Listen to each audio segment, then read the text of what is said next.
In the majestic heart of Manhattan, where the city's elite danced under chandeliers that sparkled like stars, the Hawthorne family stood as the epitome of success and grace.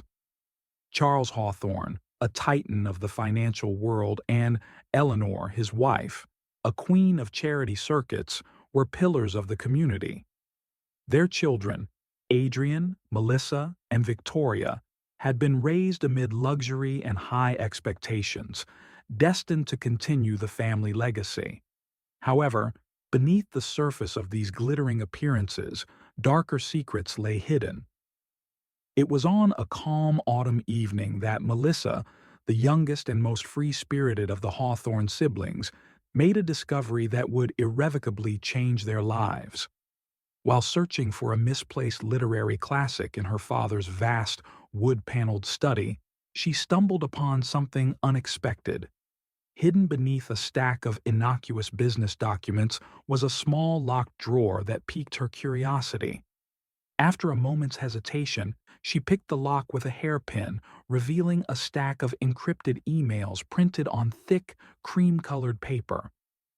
The content of the messages was dense with coded language and financial jargon, but one phrase stood out, a reference to an account in the Cayman Islands, known for its secrecy. Confused and alarmed, Melissa took the documents to her brother Adrian, who had just returned from his work at a nonprofit aimed at environmental conservation. Adrian read through the emails with a growing sense of dread. Recognizing the potential gravity of what they might imply, he decided they needed to delve deeper into this mystery. That night, as the city hummed quietly below, the siblings ventured into the rarely visited parts of their sprawling mansion. Their exploration led them to the basement, which was strictly off-limits to them as children. Behind a false wall, they discovered a hidden room filled with filing cabinets and safes. Inside these, they found multiple passports bearing their parents' faces, but different names, stacks of various foreign currencies, and detailed ledgers documenting vast sums of money being moved across borders in complex laundering schemes. It was clear that the wealth of the Hawthorne family was not solely the result of shrewd business dealings, but was tainted with illegality and deceit. Shocked and unsure of whom to trust, Melissa and Adrian knew they had to tread carefully. They needed help, but understood the delicacy of their situation. Exposing their parents could lead to scandal, or worse, criminal charges. They decided to turn to the only person they believed could guide them through this crisis, Victoria, their eldest sister, whose estrangement from the family had been marked by her choice to pursue a career in law enforcement rather than corporate empires. As dawn broke over Manhattan, the Hawthorne siblings stood together in the shadowed quiet of their home, united by a secret that could destroy everything their family had built. They were determined to uncover the full extent of their parents' deception, no matter the cost. Overwhelmed by the scope of their findings, Melissa and Adrian spent the next several days painstakingly combing through every document and piece of evidence hidden in the basement. Each discovery painted a more alarming picture of the depth and breadth of their parents' criminal activities.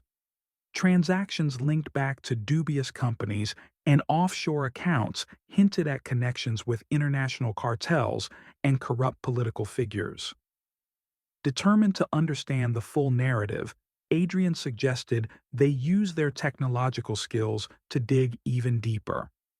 They set up a makeshift command center in the study where Melissa had first found the emails. With multiple screens displaying financial records, surveillance footage from their parents' many secretive meetings, and news archives, they started to piece together the timeline of the deception. Their investigation revealed that what had started possibly as a few risky financial moves to protect the family's wealth during economic downturns had morphed into a full-blown criminal enterprise. The charity galas, the public donations, the sponsorship of arts and education, all were cleverly designed facades to launder money and curry favor with powerful allies. As the truth unraveled, The burden of their next steps weighed heavily on Melissa and Adrian. They knew that confronting their parents would not only shatter their family, but could also put their lives at risk if they were not careful. The stakes were unimaginably high, but the need for justice drove them forward. With a plan beginning to form, they prepared to bring Victoria into their confidence, hoping that her expertise and connections within the law enforcement community would help them navigate the dangerous waters ahead. The sun rose again over the city, casting light on the gilded edges of their home, a home now tainted by the shadows of deceit. As they awaited Victoria's arrival, Adrian and Melissa steeled themselves for the confrontation to come, knowing that once the truth was revealed, there was no turning back. With the dawn casting long shadows across the ornate surfaces of their family home, Adrian and Melissa awaited Victoria's arrival with a mixture of anticipation and dread. Their sister, once distant, now represented their best hope for guidance and support as they navigated the perilous waters they had unwittingly found themselves in. Victoria arrived under the early morning light, her expression serious and her demeanor professional.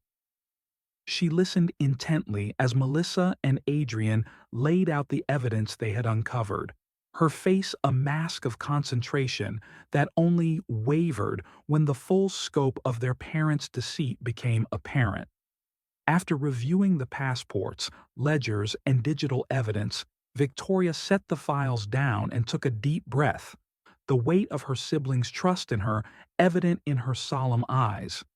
"The first thing we need to do is secure legal counsel," Victoria stated, her voice steady despite the chaos of the revelations. "We need someone who specializes in financial crimes and can navigate both the legal and the practical aspects of what might come next. We'll also need to ensure that all the evidence is admissible in court, should it come to that." With Victoria's connections in law enforcement and her understanding of the law, the siblings formed a plan. They decided to move their operations to a more secure location, one that their parents didn't know about. Adrian secured a high-end apartment under a pseudonym in a discreet part of the city. Equipped with the latest security technology, it would serve as their new command center. In the following days, as they set up their new base, the siblings worked tirelessly. Victoria took charge of the legal and procedural aspects, coordinating with the FBI and ensuring that their approach was meticulously planned. Adrian focused on enhancing their digital security, setting up encrypted communication channels and data storage. Meanwhile, Melissa continued to delve into the financial records, tracing the complex web of transactions that spanned the globe. As they dug deeper, the siblings discovered that the ramifications of their parents' actions were more extensive than they had initially thought. The money laundering operations had tentacles in political circles, with bribes and kickbacks implicating officials in multiple countries. The charity events organized by Eleanor were not just social gatherings, but a facade for secret meetings where illicit deals were brokered. The more they uncovered, the more dangerous their situation became. Adrian received an anonymous threat one evening, a simple message that read, "Stop digging or else." It was a clear sign that their investigation was stirring up forces that were ready to strike back to protect their interests. Despite the danger, the resolve of the Hawthorne siblings only solidified. They were too far in to turn back now. Each piece of evidence they uncovered tied their family's name deeper into a narrative of corruption and deceit. It was not just about their legacy anymore, but about righting the wrongs that had been committed under the guise of philanthropy and business. One late night, as they pored over a batch of encrypted emails they had managed to decode, Victoria turned to her siblings with a grim expression. "We need to go public with this," she declared. "It's the only way to protect ourselves and stop our parents from continuing their crimes." Adrian and Melissa nodded in agreement, understanding the risks but also the necessity of their actions. They began to prepare a detailed dossier of their findings, planning to release it to the media and the authorities simultaneously. They knew this would draw a line in the sand from which there was no return. As the sun set on another day, the Hawthorne siblings prepared for the storm they were about to unleash. The once unbreakable family unit was fractured, but in its place a new alliance had formed, bound by the pursuit of truth and justice. The stage was set for a confrontation that would shake the very foundations of their world. The weight of their decision settled heavily on Adrian, Melissa, and Victoria as they finalized their plan. The moment they went public with the information, their parents' empire would begin to crumble, and the danger surrounding them would intensify. There was no turning back now. Their parents, Charles and Eleanor Hawthorne, had begun to suspect something was amiss. Adrian noticed how their father had started making quiet calls in his study at odd hours, and Eleanor seemed more guarded, watching them closely at dinner as if sensing a shift in the family dynamics. Their unease was well-founded. The siblings were about to expose the empire their parents had spent decades building, but before they could release their dossier to the authorities and media, they knew they had to confront Charles and Eleanor face to face. If nothing else, they deserved answers. The family showdown. The confrontation took place in the grand sitting room of the Hawthorne mansion. The large crystal chandelier above them cast fractured light on the scene, illuminating faces tense with the weight of inevitable destruction. Adrian was the first to speak. "We know everything." Charles exchanged a brief glance with Eleanor before leaning back in his chair, folding his hands in front of him with forced calm. "Everything?" he asked, his voice steady but laced with something unreadable. Melissa placed a stack of files on the coffee table between them. Offshore accounts, fraudulent charities, illegal transactions, we found it all. Eleanor sighed, rubbing her temples as if exhausted rather than afraid. "You don't understand," she murmured. Victoria, the one who had stayed out of the family business for this exact reason, pressed forward. "Then explain it to us. How did this happen? How did we become part of something so corrupt?" Charles inhaled deeply before speaking, his tone colder now. "Do you think we became rich by following the rules? The world doesn't work that way." "That's a lie," Adrian shot back, his voice shaking. "You had choices. You could have built something real. Instead, you built a house of cards and it's about to fall." Charles's calm facade began to crack. "You think you're so righteous? You have no idea what kind of power we're dealing with. The people involved in this, they don't care about you or morality or justice. If you push forward with this, you won't just bring down our family. You'll put yourselves in danger. Real danger." A tense silence filled the room. Melissa looked her father in the eye. "We're already in danger." She pulled out her phone and played the voicemail Adrian had received. "Stop digging, or else." Eleanor's face finally showed something other than practiced elegance, fear. "Who sent that?" she asked, her voice almost a whisper. "We were hoping you could tell us," Adrian said. Charles exhaled sharply. "I told you, there are people bigger than us in this. If you think you can go against them, you're making a grave mistake." Victoria narrowed her eyes. "So what? We should just stay silent? Let you continue this cycle of crime while you hide behind charity events and business meetings?" Eleanor stood up then, her hands trembling slightly. "We built this empire for you.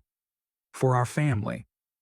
You think you're exposing us, but all you're doing is destroying everything we've worked for." "You didn't build it for us," Adrian said, shaking his head. "You built it for yourselves. And now we're going to tear it all down." The fallout begins. The confrontation ended with Charles making one final attempt to convince them. "If you go through with this, you'll lose everything. Your inheritance, your name, Your safety? Are you really prepared for that? Victoria was the one who answered. We don't want your money. We want the truth. With that, they left the mansion, their hearts pounding. They had crossed the threshold from discovery to action. There was no going back. That night, they sent everything to the FBI, along with the media outlets they had carefully chosen. They thought they had won, but the storm was only beginning. The first retaliation. The next morning, the Hawthorne family name was splashed across every major news outlet. The Hawthorne Empire, built on lies. A family's dark secret exposed. The world knew now. And the people Charles had warned them about? They knew too. Adrian was walking back to their safe apartment when he noticed the black SUV idling at the curb. He thought nothing of it at first, until it started following him. His pulse spiked as he turned into an alley, hoping to shake them. But as soon as he rounded the corner, two men in dark suits stepped out of the SUV and blocked his path. You shouldn't have done that, one of them said. Adrian barely had time to react before something heavy crashed into the side of his head. The last thing he heard before losing consciousness was one of the men muttering, "You were warned." Adrian woke to a pounding headache and the taste of blood in his mouth. The dimly lit room around him was unfamiliar. Bare concrete walls, a flickering overhead light, and the unmistakable scent of dampness. His wrists were bound, his head throbbing from the blow he had taken. His mind raced. Who had taken him? Was this a warning, or was he about to disappear like so many others caught in criminal webs like his parents? Footsteps echoed down the hall. The heavy steel door creaked open, and a man in a dark suit stepped inside, followed by another who stood by the doorway, arms crossed. The first man crouched to Adrian's level, his face calm, but his eyes sharp as knives. "You should have listened," the man said. "You had a good life. You could have walked away." Adrian swallowed, trying to steady his breathing. "Who are you?" The man chuckled. "The people who make sure things stay the way they're supposed to. And right now, you're a problem." "Where are my siblings?" Adrian demanded. "They're safe," the man said. "For now. But that depends on you. See, your little stunt exposed more than you realize. People who don't like being in the spotlight. People who have no problem making sure you and your sisters disappear." Adrian clenched his fists, feeling the zip ties cut into his skin. "So what's the deal? You let me go if we take back the evidence?" The man shook his head. It's too late for that. The damage is done. What you need to understand is this. Your parents were useful. You're not. So unless you convince us otherwise, you're disposable." Adrian's pulse quickened. He knew what was coming next. Before the man could say another word, Adrian did the only thing he could. He lunged forward, slamming his bound hands into the man's knee. The man shouted in pain, stumbling back just long enough for Adrian to throw himself toward the second man by the door. It wasn't a clean fight. Adrian was still dizzy, still disoriented. But his survival instincts had kicked in. He slammed his shoulder into the second man, knocking him off balance before running for the door. His heart pounded as he raced down the dimly lit hallway, the sound of shouting and footsteps close behind. He turned a corner and spotted an exit, rusted metal stairs leading up to a single locked door. With sheer desperation, he threw his entire weight against it. It didn't budge at first, but with a second, more forceful shove, the door cracked open, spilling him out into the night air. He was in an industrial dockyard. The scent of salt and rust filled his nostrils as he ran, ignoring the pain in his ribs. He could hear the men behind him, their voices shouting orders into radios. He had to disappear. Spotting a truck idling near the road, Adrian sprinted toward it, barely managing to swing himself into the back just as it began to move. He held his breath, keeping low as the truck rumbled away from the docks, the men's voices fading into the distance. He didn't know where he was going. All he knew was that he had to get back to Victoria and Melissa. The fight for survival. When Adrian finally made it back to the safe house hours later, he was barely standing. His shirt was torn, his lip busted, and his face pale from exhaustion. Victoria and Melissa's eyes widened in horror when they saw him. "What happened?" Melissa cried, rushing to his side.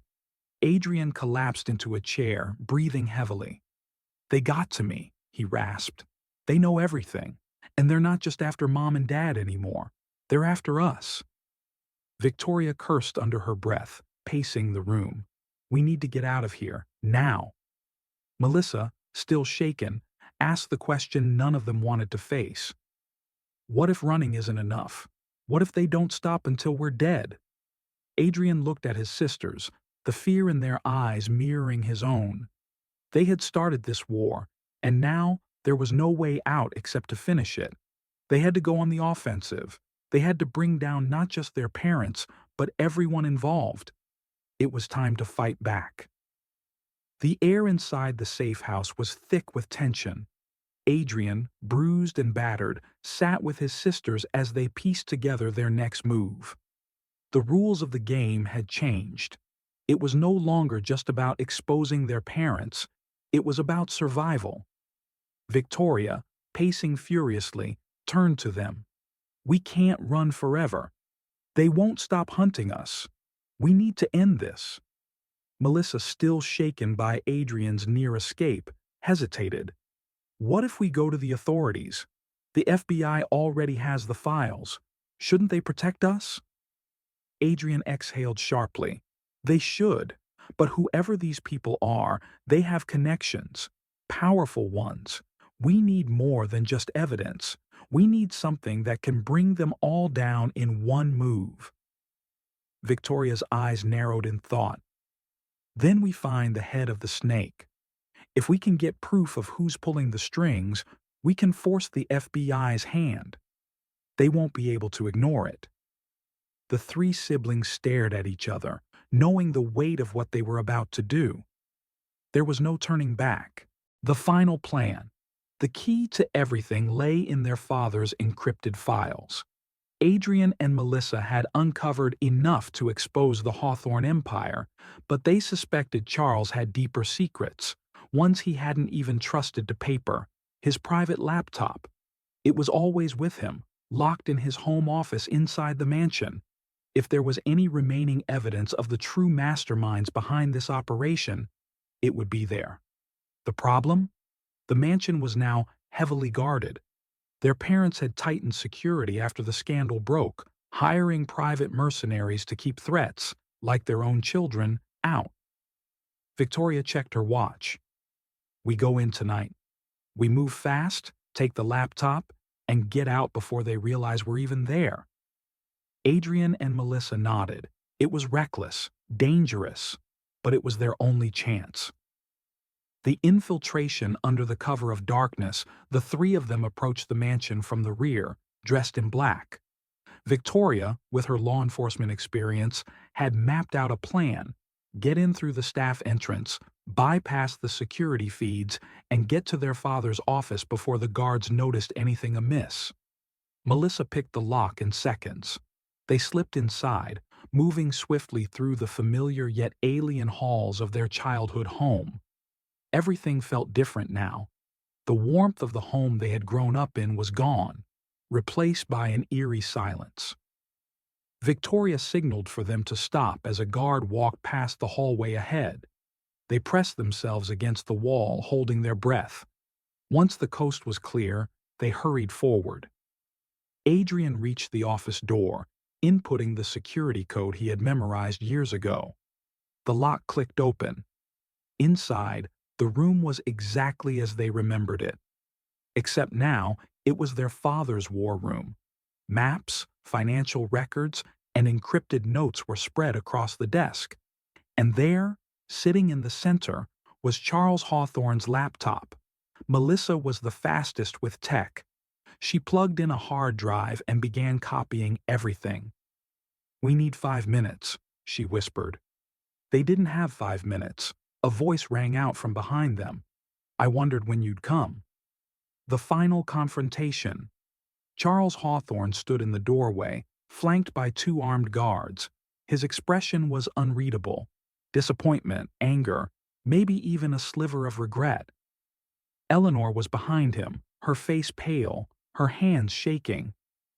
You never knew when to leave well enough alone, Charles said, stepping into the room. But I suppose I shouldn't be surprised. You always thought you were better than us. We are better than you, Adrian shot back. We're not criminals. Charles chuckled, shaking his head. You think you're heroes? That you've exposed some grand conspiracy? You don't understand the world at all. We understand enough, Victoria said coldly. We understand you laundered billions through charities, bribed officials, and worked with some of the most dangerous people in the world. And now we have the proof. Melissa's hard drive beeped. The transfer was complete. Charles saw it, and his face darkened. You don't know what you've done, he said, his voice dropping to a dangerous whisper. The people I work with, they don't lose. They won't stop until you're silenced. Victoria raised her gun. Let them try. A tense silence fell over the room. Then Eleanor spoke for the first time. Please, she whispered, don't do this. Melissa turned to her mother. Why, Mom? Why did you stay with him? You could have stopped this. Eleanor's face crumpled. You don't understand. You never did. There's no way out of this life. Not for any of us. Victoria's eyes hardened. We just found one. Charles lunged forward, whether to grab the laptop or to strike Adrian, they never knew. Victoria fired. The gunshot echoed through the mansion. Charles staggered, clutching his shoulder, blood seeping through his pristine suit. The guards reacted instantly, drawing their weapons. But Adrian and Melissa were already moving. Melissa grabbed the hard drive while Adrian kicked the office chair into one of the guards, throwing him off balance. Victoria grabbed Melissa's arm. We have to go, now! Eleanor screamed as they ran past her. Charles, still on the ground, his face twisted in fury, called after them. You think this ends with me? He growled. You've just made yourselves targets. You're walking dead. Victoria hesitated for half a second, then turned back and looked her father in the eyes. No, she said. We're finally free. The escape and aftermath. They fled the mansion, narrowly avoiding more guards as they disappeared into the night. By dawn, the hard drive's contents were in the hands of the FBI. The full weight of the law came crashing down, not just on Charles and Eleanor, but on every corrupt official, cartel leader, and financial executive involved in the Hawthorne empire. It was global news. The Hawthorne name, once revered, was now synonymous with corruption. Charles and Eleanor were arrested. Their empire collapsed. But the siblings knew this wasn't the end. Their parents' words haunted them. The people I work with don't lose. They had won this battle, but a war was coming, and this time, they would be ready. Thanks for watching. If you want to see more stories like this, hit that like button and don't forget to hit that subscribe button. And let me know on which topic you would like to see stories next. And check out these other stories you might enjoy. See you in the next one. Till then, take care and goodbye.